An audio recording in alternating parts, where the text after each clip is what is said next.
Shout out to Culture United for making me go down this rabbit hole because now I have a whole different perspective on the future of K-pop and just music consumption as a whole. So this is a chart basically explaining the top groups in terms of 2025 stream.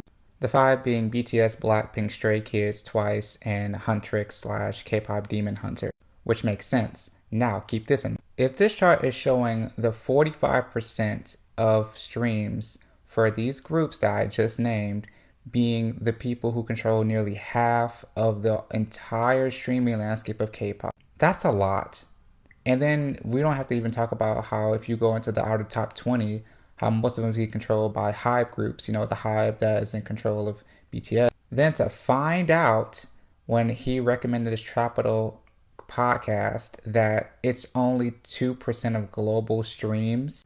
Fandoms fighting for 2% of global streams. And this is said to be from the former chief economist at Spotify, Will Page. I recommend listening to this because he talks about the impact of BTS's hiatus, the issue of superfan monetization. But his biggest key takeaway that he said was do not believe the hype. He quoted Public Enemy, which is kind of ironic because Public Enemy is a hip hop group. If you know anything about the story of K-pop's origin, that makes it kind of fun.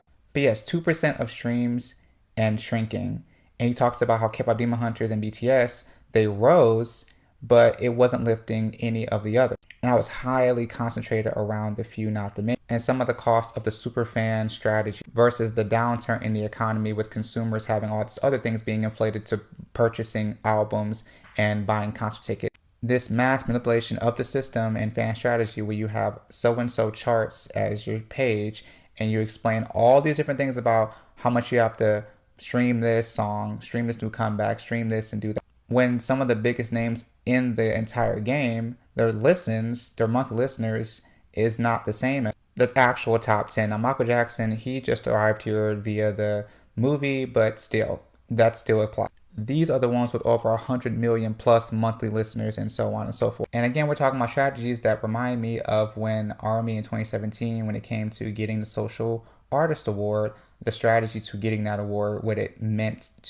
what was the strategy to get that award versus the other big fans of these huge artists. Apply that to an entire market and fandoms and then try to do that in other genres of music where the top five control that much of the market, 45% like in K-pop of global streaming listening.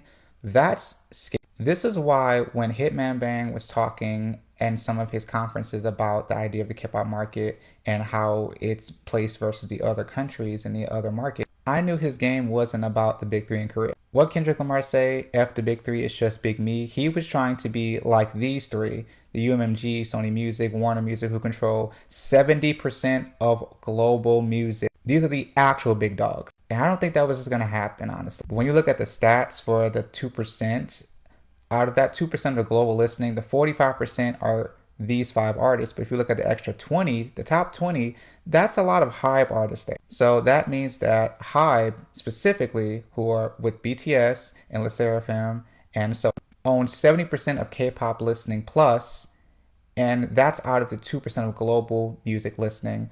That's also considering the fact that K-pop with fandoms doing the whole stream this, do that, these streaming parties, mass consumption of albums. Think about that in the general sense. We haven't even gotten to ticket inflation, how it's affecting the consumers who are trying to buy this, and also again with K-pop mass buying and everything in the attempt to kind of create hype. Even for those that show up at the concerts, that's not the hugest thing when you pit that against. But imagine pitting that up against the entire West when it comes to the general global market consensus of touring tickets like Bad Bunny and Taylor the Juggernaut. That 2 billion of tour gross of some of the biggest names in K-pop's touring versus the others, it's not the same. So basically, it's this idea of inflated hype, similar to the strategy of what happened regarding the 2017 Social Artist Award, which worked in favor, but it had to play catch up to the real hype that happened down the road with BTS. You see what I'm saying? But imagine the strategy specifically happening to entire genres of music. In short, no, this is dangerous, both album sales wise and touring wise, and with the economy and people scrambling to get tickets and going into debt and all kinds of crazy things. This is why quantifying music and actually figuring out who has impact and what their value is to the market is so weird today.